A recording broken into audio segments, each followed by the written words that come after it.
ఇప్పుడు 2 తెలుగు రాష్ట్రాల్లో కూడా ఉదయ్ కృష్ణారెడ్డి యొక్క ఉదంతం ఇప్పుడు తీవ్ర చర్చనీయాంశంగా మారుతోంది.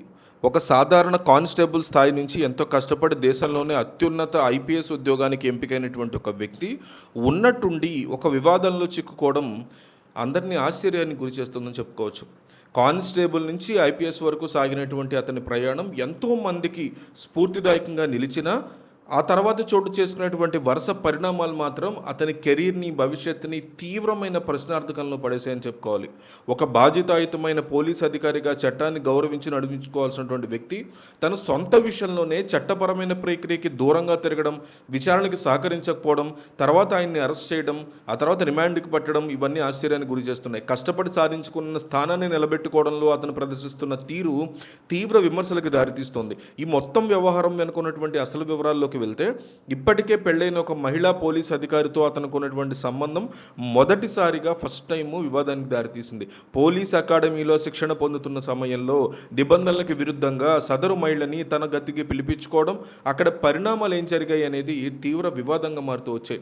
ఆమెని బలవంతంగా తీసుకెళ్లాడు అని ఒకవైపు ఆరోపణలు వస్తూ ఉంటే, ఇద్దరూ ఇష్టపూర్వకంగానే ఇదంతా జరిగింది అని మరొక రకమైన వెర్షన్ కూడా ఆల్రెడీ వినిపిస్తోంది.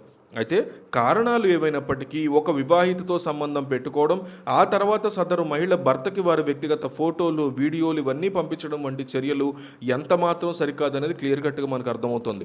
ఈ ఉదంతంతో అకాడమీ నుంచి సస్పెన్షన్కి గురైన తర్వాత అతను తీసుకున్న నిర్ణయాలు మరింత కలకలాన్ని రేకెత్తించాయి. సస్పెండ్ అయిన తర్వాత తన స్నేహితుడి ఇంటికి వెళ్ళినటువంటి ఉదయ్ కృష్ణారెడ్డి అక్కడ అధికంగా మద్యాన్ని సేవించి స్పృహ తప్పి పడిపోవడంతో ఆసుపత్రి పాలవడం కూడా జరిగింది. ఆ సమయంలో అతనికి సూసైడ్ చేసుకునేటువంటి ఆలోచనలు ఏమీ లేవని, కేవలం మద్యం సేవించడం వల్లే అట్లా బిహేవ్ చేశాడు అని వైద్యులు కూడా స్పష్టం చేయడం జరిగింది. అయితే హాస్పిటల్ నుంచి డిశ్చార్జ్ అయిన తర్వాత పోలీసులకి తన దగ్గర ఉన్నటువంటి ఆధారాలు అప్పచెప్పి స్టేట్మెంట్ ఇవ్వాల్సినటువంటి పరిస్థితిలో అతని ఫోన్ అతను స్విచ్ ఆఫ్ చేసుకుని అడ్రస్ లేకుండా మాయమైపోయాడు. డీసీపీ లావణ్య నాయకత్వంలో విచారణ జరుపుతున్నటువంటి పోలీసులు నోటీసులు ఇచ్చినప్పటికీ అతను పోలీసులకు అందుబాటులోకి రాకపోవడంతో పరారీలో ఉన్నాడు.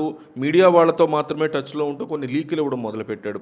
ఒక పోలీస్ అధికారి అయ్యుండి విచారణ అధికారులకు సహకరించకుండా మీడియా ద్వారా ప్రకటనలు చేయడం అనేది చట్టపరంగా అతని యొక్క స్థానాన్ని మరింత బలహీనపరిచేలా చేసింది. తన వద్ద ఉన్నటువంటి ఆధారాలు పోలీసులకి దొరికితే డిలీట్ అవుతాయనే ఉద్దేశంతోనే అతను ఇలా దాగుడు మూతలు ఆడి ఉండొచ్చు అని కూడా చాలామంది భావిస్తున్న పరిస్థితుంది.